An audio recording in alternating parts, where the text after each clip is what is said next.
Bonjour les amis, soyez les bienvenus encore ce matin sur ce live. J'aimerais encore vous poser une question, toujours des questions. Alors ma question aujourd'hui c'est comment, comment, comment s'y prendre pour se défendre? Pour se défendre en face de certaines accusations. J'espère que comme moi, chacun d'entre vous comme moi, un jour ou l'autre a été accusé des choses qu'il ne savait pas d'où ça vient, des choses vraiment infondées et qui ne savaient pas d'où ça venait. Alors, en tant que personne, des fois, on peut être déboussolé et on ne sait pas par où commencer. Comment s'y prendre? Qu'est-ce qui va nous canaliser? Qu'est-ce qui va nous dire, mais c'est ça qui va. Concentre-toi sur ça. Alors, nous allons voir comment Paul s'y prend. Et aussi, ça va être notre modèle, nous. Quand des choses comme ça, on ne sait même pas d'où ça vient, arrivent, tu te dis, mais en fait, oui, tu entends les gens faire passer des rumeurs, des choses qui ne sont pas fondées. Parce que tout simplement, peut-être tu es en train de faire quelque chose que peut-être ils n'apprécient pas ça, ils n'aiment pas ce que tu fais et ils vont faire passer des choses, des rumeurs. Alors nous allons voir. Mon nom est Adélaïde, je suis coach, formatrice, conférencière à Maxwell Leadership et j'accompagne les femmes à reconstruire leur vie de famille, leur vie de couple ou aussi celles qui s'apprêtent à rentrer dans le mariage. Mais aussi, j'accompagne les équipes pour rebâtir, pour reconstruire euh, les équipes au sein de leur travail, au sein de leur groupe. Voilà, j'accompagne les équipes aussi dans ce genre. Alors, si vous êtes dans cette recherche, n'hésitez pas à me contacter. Je vous donnerai plus de renseignements concernant ce que je fais. Mais là, nous allons prier. Oui, Seigneur, je te remercie. Je te rends grâce pour ta présence. Je te remercie parce que tu es un Dieu d'amour, parce que tu es un Dieu puissant, un Dieu de miséricorde. Tu es là et tu nous accompagnes, quel que soit ce qui se passe dans notre vie, quel que soit ce que les hommes peuvent penser de nous. Mais quand tu es là avec nous, nous n'avons rien à craindre parce que même dans ta parole, tu as dit, je te donnerai une sagesse et une intelligence à laquelle aucun de tes adversaires ne pourra résister. Je prie pour mon frère, je prie pour ma soeur, pour tout ce qui se passe dans leur vie, et que tu puisses vraiment les aider à focaliser leurs yeux sur toi, parce que c'est en toi que se trouve la solution. Dans le nom de Jésus, j'ai prié. Amen. Amen. Alors ce matin, nous allons lire la Bible dans le livre des Actes des Apôtres. Les Actes des Apôtres, au chapitre 26, Paul était accusé par les Juifs et partout où il passait pour enseigner la parole, les Juifs, dès qu'ils savaient que c'est Paul, ils se soulevaient, ils allaient soulever le peuple pour qu'il puisse se lever contre eux. Et des fois, ils ont failli même le tuer si Dieu n'était pas avec lui en réalité, ou si son temps était réellement arrivé, il l'aurait tué, mais son temps n'était pas arrivé. Et en plus de ça, il avait Dieu, il avait un message à porter et son travail n'était pas accompli. Ce qu'il devait faire n'était pas accompli, n'était pas fini. Donc, il fallait qu'il continue sa marche. Personne ne pouvait l'arrêter. Alors, dans ce passage de Acte 26, nous allons lire comment Paul s'y est pris. Paul se présente sa défense devant Agrippa. Alors, il a été accusé et partout, la dernière solution, c'était qu'il était en face de l'empereur, quand il a en face du gouverneur. Quand le gouverneur a vu, quand il a parlé, le gouverneur a vu qu'il n'y avait rien qui le condamnait. Et il voulait le libérer, mais les Juifs ont dit non. Eux, ils avaient qu'une intention, c'est de le tuer. Et lui, qu'est-ce qu'il fait? Il dit, si c'est ça, j'aimerais aller présenter ma défense. Si le gouverneur ne suffit pas pour défendre ma cause, je vais aller en face du gouverneur, de l'empereur à Rome pour présenter ma défense. Parce qu'à l'époque, euh, Israël était gouverné, dirigé par les Romains. Donc, ce sont ces Romains-là qui faisaient la loi. Et c'est devant le gouverneur qui était là, qui était romain à l'époque, qui est venu, qu'il a présenté sa défense quand il a vu que ça ne suffisait pas. Il voulait, parce que si on le laissait, les Juifs allaient le tuer. Donc,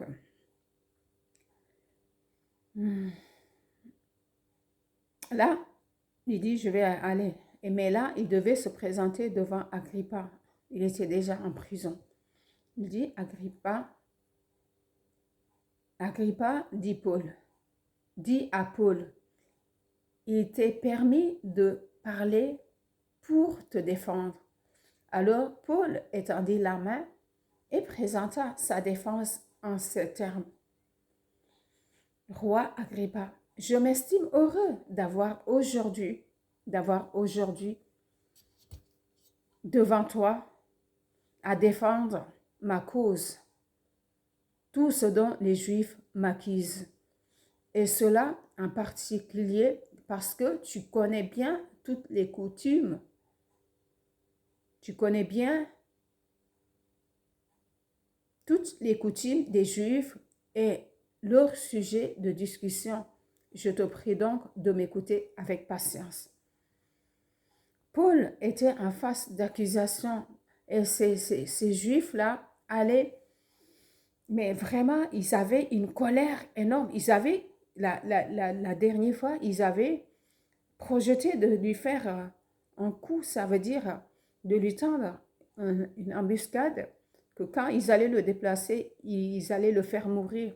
Ils se sont jurés de le faire mourir avant de manger. J'espère que ces gens-là ne vont pas manger parce que finalement, ils n'ont pas pu le tuer quand son neveu a su qu'il y avait ce complot et qu'il l'a expliqué au gouverneur.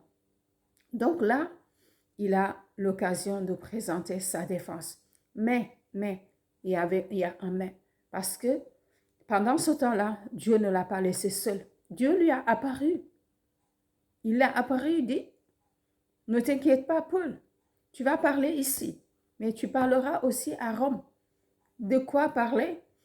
Paul n'était pas là en train de dire, oui, voilà ce que j'ai fait, voilà ce qu'ils ont fait. Il n'était pas focalisé sur ce qu'il accusait. Ils étaient focalisés sur le témoignage qu'il devait apporter. Et son but, ce n'était pas non plus, oui, il pouvait aller défendre sa cause devant l'empereur, mais son but, c'était ces occasions qui lui étaient données, c'était de pouvoir témoigner de cet évangile. La première raison pour lui, c'était de témoigner de ce qu'il connaît de Jésus-Christ. Et c'est pour ça qu'il permet. Avant, oui, il témoignait avec des petits, des foules, des peuples. Mais maintenant, Dieu lui donne la possibilité d'aller témoigner à ce qui gouvernait le peuple, ce qui était à la tête du peuple. Dieu t'ouvre des portes des fois. Pas pour aller défendre ta cause, pour aller dire, ah, je suis misérable. Ah, tu vois comment tous ces gens-là sont en train de se rier sur moi. Ah, tu vois, oh Seigneur, tu vois comment ils m'accusent, ils veulent même me tuer. Protège-moi, je t'en prie. Non, parce qu'il savait, il était en connexion directe avec Jésus lui-même, qui lui disait, ne t'inquiète pas, tu vas témoigner. Le fait de te présenter devant ces instants, devant ces autorités-là, c'est pour que mon nom aussi soit annoncé de façon convenable devant ces autorités. Parce que sans cela, ils n'auront pas la possibilité de croire et d'être sauvés. Et c'est de ça qu'il s'agit pour Paul. Alors, il commence par le roi Agrippa, parce que le roi, c'est le roi d'Israël. Et il savait que ce roi-là connaît les coutumes. Ça, il n'en doutait pas. C'est pourquoi il a dit, vous allez d'autant plus comprendre ce qui se passe entre moi et ces personnes-là. Mais je n'aurai pas à aller en profondeur avec ces gens-là. Je mets ça pour que tout le monde sache pourquoi je suis là. Mais voilà la vraie raison. Tous les Juifs savent ce qui m'a été, ce qu'a été ma vie dans ma jeunesse. Ils savent comment j'ai vécu depuis le début au milieu de mon peuple à Jérusalem. Et à Jérusalem, ils me connaissent depuis longtemps et peuvent témoigner. Ils veulent que ils le veulent et peuvent, donc, s'ils veulent témoigner, ils savent comment j'ai été par rapport à cette coutume.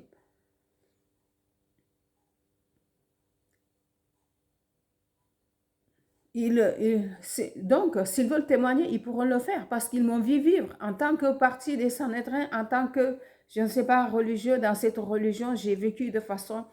Et ils me connaissent. Donc, s'ils veulent le témoigner de façon honnête, ils le pourront. Mais s'ils ne le font pas, ce n'est pas grave.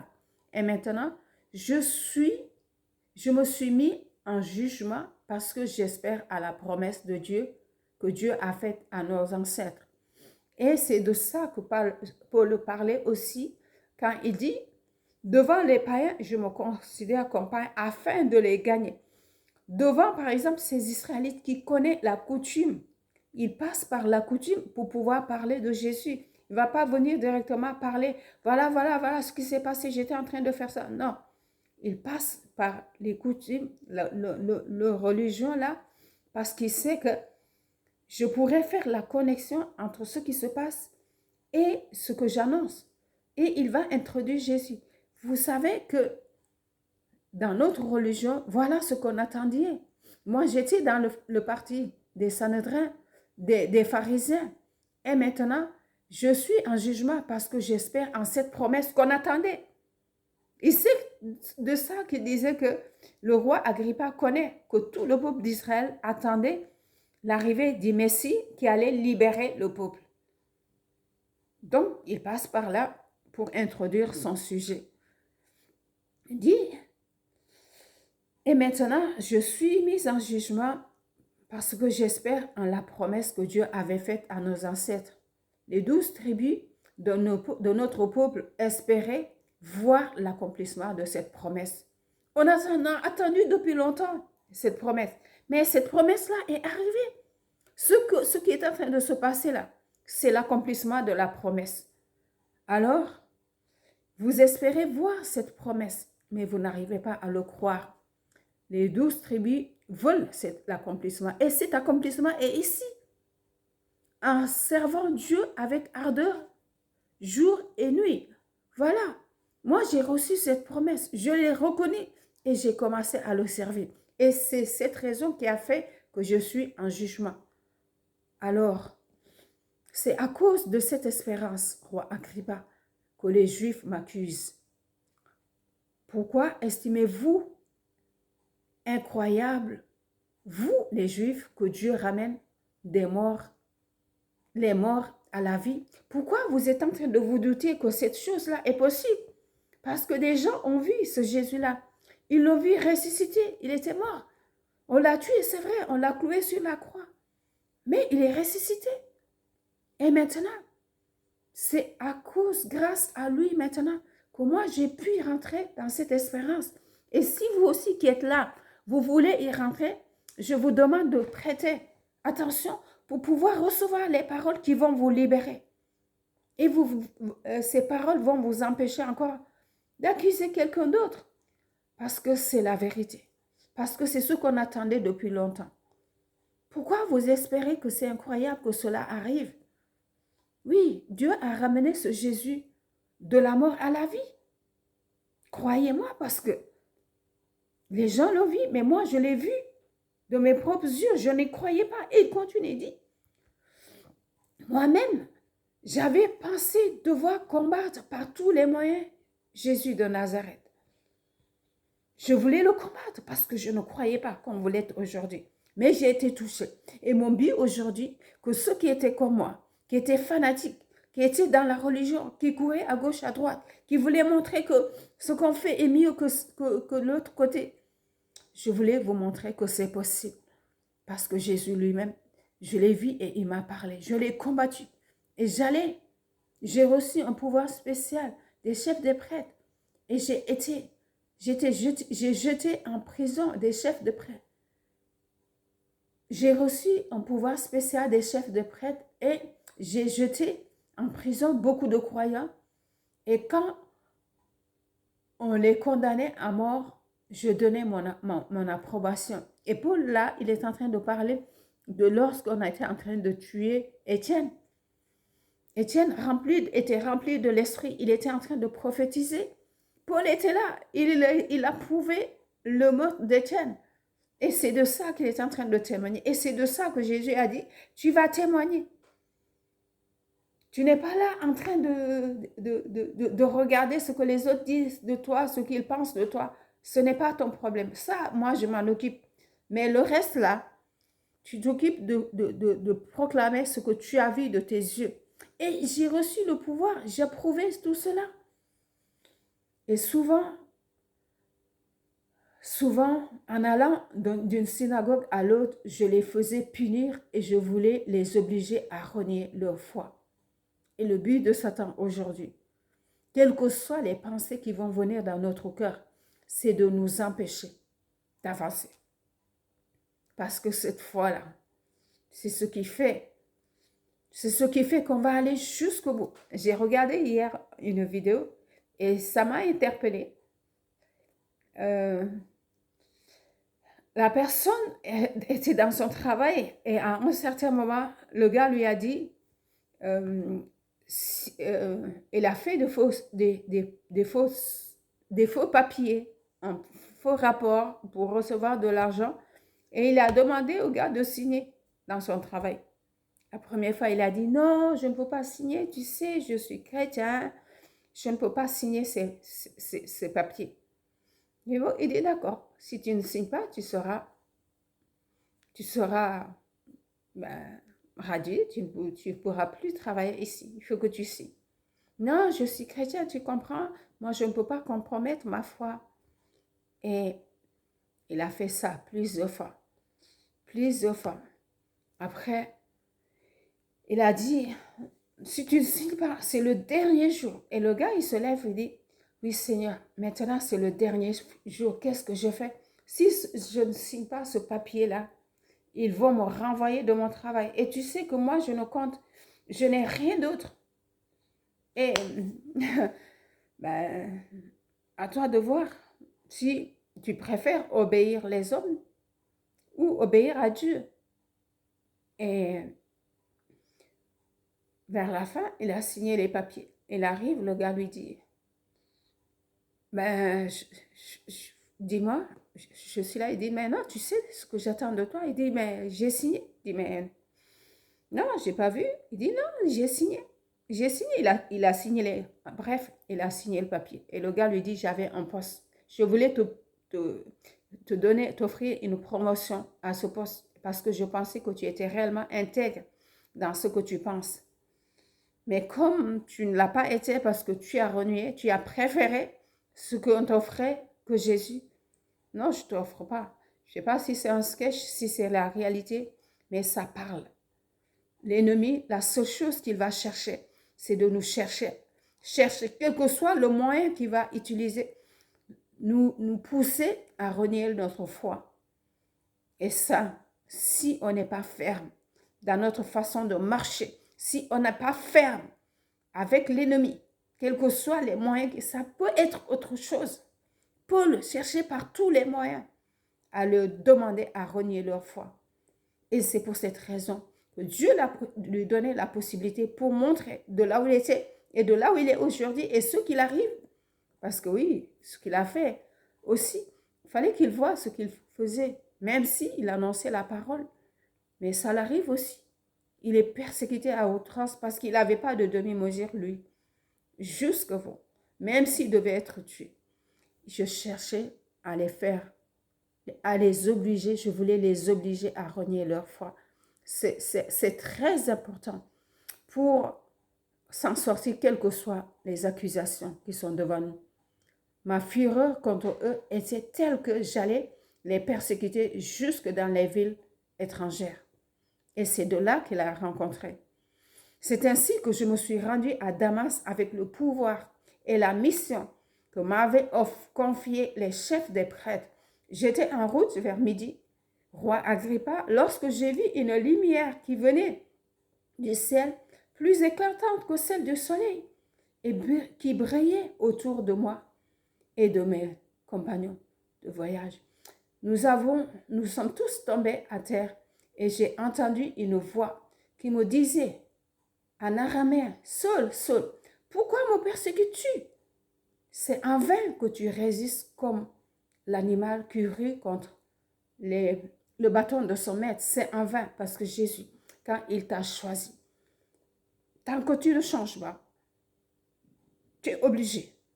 Parce qu'il va t'obliger, des fois, avec des moyens très, très, très, très rudes. Ouais, très dur. Et tu es obligé de t'aligner avec ce que lui, il veut. Et c'est ça qui fait qu'il veut que Paul témoigne. Parce qu'il n'y a pas une autre personne qui l'a vu de la même façon que lui, il l'a vu. Il y a ceux qui l'ont vu, ceux qui ont vécu avec lui, qui ont appris vraiment, qui le connaissent cela. Il sait que ce sont ses disciples, ils le connaissent. Mais Paul, il ne l'avait pas vu, il ne connaissait pas. Il fallait qu'il voie ces choses-là pour qu'il puisse croire. Et cette lumière, j'ai demandé qui es-tu? Et le Seigneur m'a répondu, je suis Jésus que tu persécutes. Oui, mais relève-toi, tiens-toi debout. Je te suis apparu pour te faire de toi mon serviteur. Tu seras mon témoin pour annoncer comment tu m'as vu aujourd'hui et proclamer ce que je t'ai révélé encore. Ce que je te révélerai encore. Je te protégerai face aux Juifs, au peuple juif et aux autres peuples vers lesquels je vais t'envoyer. Je t'envoie pour que tu ouvres les yeux, pour que tu les ramènes de l'obscurité à la lumière et du pouvoir de Satan à Dieu. S'ils croient en moi, ils recevront le pardon de leurs péchés et une place parmi ceux qui appartiennent à Dieu. Voici le but et le message de Paul. Voilà, il n'est pas concentré à vouloir regarder qui a dit quoi sur lui ou qui a fait quoi. Il s'est concentré sur le message, ce témoignage que Jésus voulait qu'il annonce partout pour raconter comment lui, il a découvert, comment il est transformé. Et vous qui êtes en face de moi, je sais que vous êtes comme moi, vous êtes ignorants, vous ne connaissez pas. Mais la vérité est là. La vérité est là. Croyez. Il est vivant, Jésus. C'est lui-même qui m'a parlé. Et mon but aujourd'hui, c'est de vous permettre de vous ouvrir les yeux pour que vous puissiez venir de l'obscurité à la lumière, que vous sortiez de l'obscurité, que vous soyez libérés de ce pouvoir de Satan et que vous receviez le pardon. Et nous nous rappelons de Jésus quand il était avec les deux apôtres, Jean et Jacques son frère, il a dit, ne répondez pas à ceux qui vous attaquent, parce que si vous faites ça, comment pourrez-vous les aider à venir à voir ma gloire? Prêchez-leur la parole, parlez-leur de moi, montrez-leur mon amour, parce que c'est seulement ça qui va leur permettre de venir à moi et qu'ils soient libérés. Alors voilà, je les ai appelés à changer. Et vers la fin, je ne peux pas tout lire, il dit, cet homme n'a commis aucune faute pour laquelle il mérite la mort. Ils ont reconnu. Parce que quoi? Parce qu'il s'est concentré sur le témoignage que Jésus lui a dit. Le reste, c'est Jésus qui s'occupe de convaincre le cœur de ces personnes-là qui étaient sceptiques à ce qu'il faisait, de démontrer cet amour que lui, il demande. C'est ça qui fait seulement la différence. Mais c'est rien d'autre. Oui, merci Seigneur Jésus. Je te remercie pour ce message qui nous touche chacun de nous parce que Chacun de nous a été accusé d'une manière ou d'une autre. Mais ce qui va faire la différence, ce qui va accorder la victoire, c'est de se concentrer sur ce que toi tu veux et non sur ce que nous voulons nous. Et non sur notre défense à nous, mais sur le témoignage que tu veux apporter. Pour que les yeux de ces personnes puissent s'ouvrir. Je prie pour mon frère. Je prie pour ma soeur qui reçoit ce message. Que tu puisses lui ouvrir les yeux. Que tu puisses lui donner, Seigneur, cette sagesse pour qu'il comprenne. Que tu les ramènes des ténèbres à la lumière. Que tu libères, Seigneur, ceux qui sont en train de se battre sur tout genre d'accusations. Pour qu'ils soient libérés et se concentrent sur ton témoignage. Dans le nom précieux de Jésus, j'ai prié. Amen.